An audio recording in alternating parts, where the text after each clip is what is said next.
Oke, selamat datang di pembahasan kita. Pernah nggak sih Anda merasa hidup di persimpangan jalan? Di satu sisi, kita punya identitas suku yang kuat, adat istiadat dari kakek nenek yang rasanya, aduh, sayang banget kalau ditinggalkan. Di sisi lain, dunia modern membombardir kita dengan berbagai macam seni, budaya pop, dan cara pandang baru. Nah, sebagai seorang muslim, pertanyaan yang sering muncul adalah di mana posisi Al-Quran dalam semua ini. Jadi tujuan kita di sini bukan buat kasih jawaban hitam putih ya, sama sekali bukan. Kita mau coba langsung menyelam ke sumbernya, ke Al-Quran, untuk menemukan prinsip-prinsip dasarnya. Kita akan telusuri bareng-bareng gimana sih Al-Quran sebenarnya memandang keragaman suku, tradisi, seni, sampai bangunan megah yang kita lihat. Betul sekali. Dan ini penting, karena Al-Quran itu jarang sekali memberikan daftar boleh atau tidak boleh yang kaku untuk setiap detil budaya. Yang diberikannya justru sebuah filter, sebuah kerangka berpikir, tolok ukur fundamental yang bisa kita pakai untuk menimbang segala sesuatu. Nah, filter inilah yang akan jadi kompas kita dalam diskusi kali ini. Oke, mari kita bongkar ini. Kita mulai dari yang paling fundamental, paling nempel di diri kita, identitas. Suku, bangsa, warna kulit. Di dunia yang kadang terobsesi banget sama label-label ini, gimana Al-Quran memandangnya? Nah, yang menarik di sini adalah Al-Quran sama sekali tidak meniadakan identitas-identitas itu. Justru sebaliknya, keragaman itu dirayakan sebagai salah satu tanda kebesaran Tuhan. Prinsip utamanya bukan penyeragaman, tapi pengenalan. Ini tertuang dengan sangat indah di surat Al-Hujurat ayat 13. Boleh dibacakan ayatnya? Saya rasa ini ayat yang sering kita dengar, tapi mungkin belum kita bedah lebih dalam maknanya. Tentu. Di ayat ini Allah berfirman, Ya ayyuhan nas, inna khalaqnakum min dzakarin wa untha, wa ja'alnakum syu'uban wa qabaila lita'arafu, inna akramakum indallahi atqakum, innallaha alimun khabir.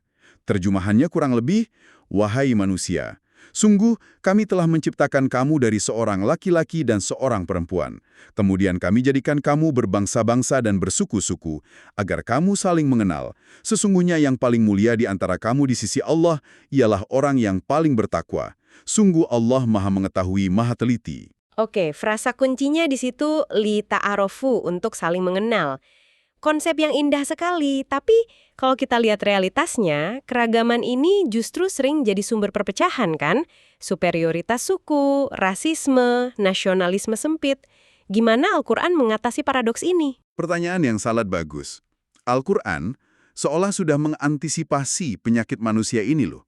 Setelah menetapkan tujuan keragaman itu untuk saling mengenal, ayat itu langsung ditutup dengan sebuah tamparan kesadaran. Inna akramakum indallahi atqaakum. Sesungguhnya, yang paling mulia di antara kamu di sisi Allah adalah yang paling bertakwa. Ini adalah sebuah revolusi cara pandang. Al-Quran tidak menghapus identitas Anda sebagai orang Jawa, Batak, atau Bugis, tapi ia merelatifkan nilai dari identitas itu. Merelatifkan, maksudnya gimana tuh? Artinya gini, identitas kesukuan itu diakui sebagai fakta sosial, sebagai alat interaksi, tapi ia bukan sumber kemuliaan. Al-Quran menggeser standar nilai dari sesuatu yang sifatnya pemberian, seperti suku atau warna kulit, ke sesuatu yang sifatnya usaha dan pencapaian spiritual, yaitu takwa.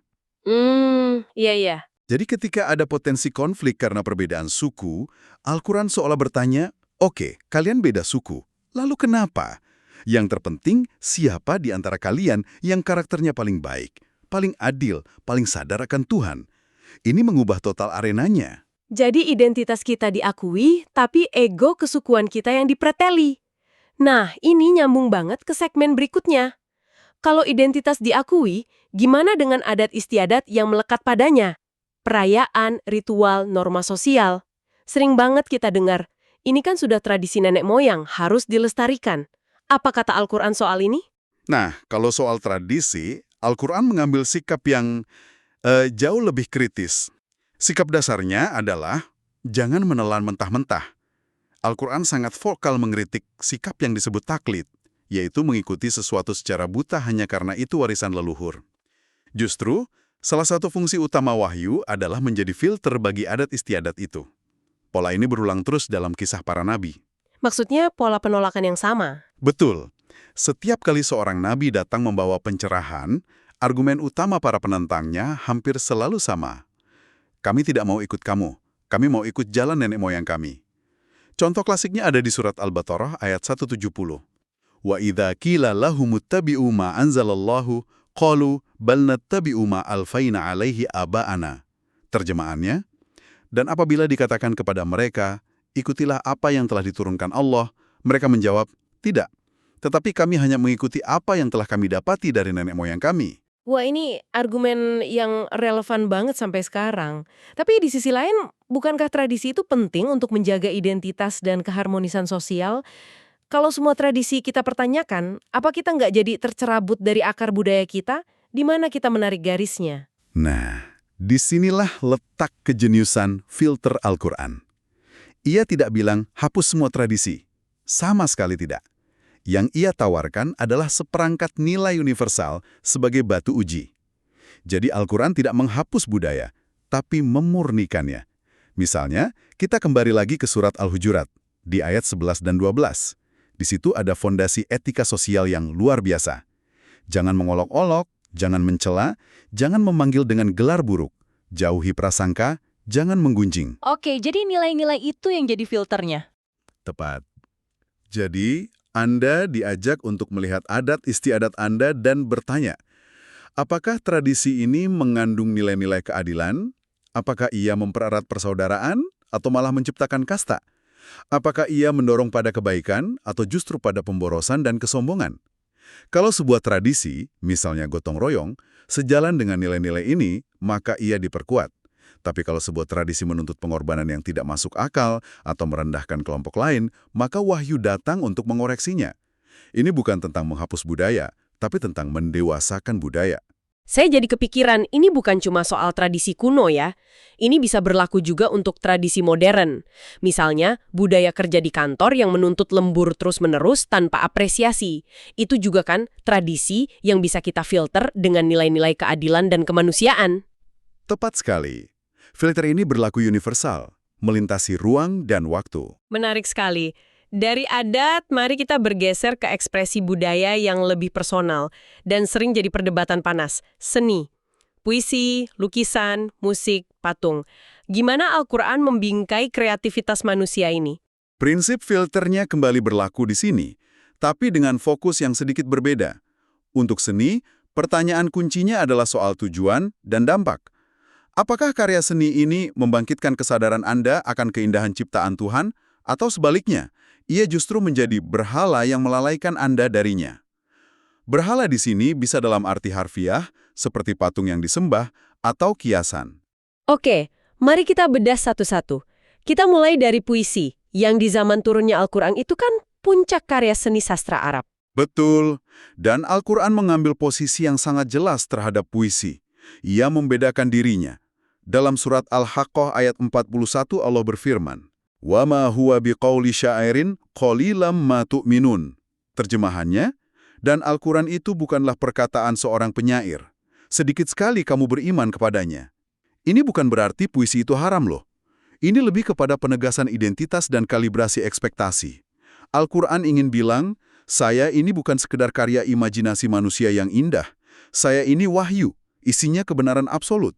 Bahkan di surat lain, Asy-Syu'ara, ada ayat yang memberikan pengecualian bagi penyair yang beriman dan beramal soleh. Jadi lagi-lagi, yang dinilai adalah konten dan tujuannya. Oke, jadi ini bukan larangan terhadap bentuknya, tapi kritik terhadap kontennya jika ia hanya berisi lamunan kosong atau kebohongan. Sekarang, gimana dengan seni rupa? Khususnya patung, ini kan isu yang sensitif sekali. Nah, untuk patung, isunya jadi lebih tajam karena ada preseden sejarah yang sangat kuat terkait penyembahan berhala. Al-Quran mengabadikan kisah Nabi Ibrahim yang dengan tegas menentang kaumnya yang menyembah patung. Dalam surat Al-Ankabut ayat 17, Ibrahim berkata, "Innama ta'buduna min dunillahi authanan wa takhluquna ifka." Terjemahannya, sesungguhnya apa yang kamu sembah selain Allah hanyalah berhala-berhala, authan, dan kamu membuat kebohongan. Fokus utamanya, fokusnya sangat jelas, tindakan menyembah atau ta'budun. Saya paham soal berhala yang disembah. Tapi, ada yang menarik di sumber kita, yaitu kisah Nabi Sulaiman yang diizinkan oleh Allah untuk memiliki tamatsil, yang sering diartikan sebagai patung atau gambar. Ini kan kelihatannya kontradiktif. Pertanyaan yang krusial.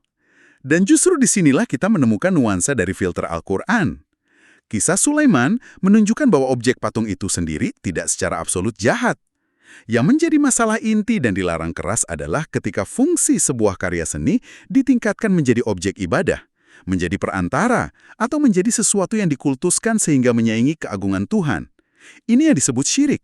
Jadi Al-Quran lebih peduli pada kecenderungan hati manusia untuk memberhalakan sesuatu ketimbang pada bentuk fisik patungnya itu sendiri. Tepat sekali. Kerangka itu sangat membantu. Dan kalau kita tarik ke zaman sekarang, berhala itu mungkin bentuknya bukan lagi patung batu, ya kan?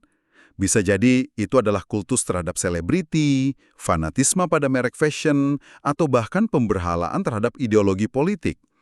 Filter Al-Quran menantang kita untuk bertanya, apakah apresiasi kita terhadap sesuatu, entah itu seni, tokoh, atau gagasan, masih dalam batas wajar, atau sudah mengarah pada pengkultusan yang membutakan? Wow, Pertanyaannya menjadi jauh lebih dalam. ini mengubah cara pandang saya sepenuhnya. Dari ekspresi personal seperti seni, mari kita lihat sesuatu yang lebih besar. Sesuatu yang menjadi warisan sebuah peradaban. Arsitektur. Al-Quran kan sering menyebut kaum Ad dan Thamud dengan bangunan-bangunan mereka yang luar biasa. Apa pelajaran di baliknya? Yang fascinating di sini, Al-Quran hampir tidak pernah membahas arsitektur dari sisi estetikanya. Tidak ada kritik soal, pilar mereka kurang proporsional atau ukirannya terlalu ramai. Sama sekali tidak. Sebaliknya, bangunan dan puing-puing peradaban masa lalu itu selalu dijadikan cermin untuk refleksi moral. Ada perintah yang berulang di banyak surat. Berjalanlah di muka bumi dan perhatikan bagaimana kesudahan orang-orang sebelum kamu. Jadi saat kita misalnya mengunjungi Borobudur atau reruntuhan Romawi, apa yang seharusnya kita renungkan menurut perspektif ini? Kita diajak untuk melihat melampaui kemegahan fisiknya dan bertanya tentang nasib akhir atau akibah para pembangunnya. Seperti di surat Fatir ayat 44. Awalam yasiru fil ard fayanzuru kaifa kana aqibatul ladzina min qablihim wa kanu ashadda minhum quwwah. Terjemahannya, dan apakah mereka tidak berpergian di bumi, lalu melihat bagaimana kesudahan orang-orang sebelum mereka, padahal orang-orang itu lebih hebat kekuatannya dari mereka.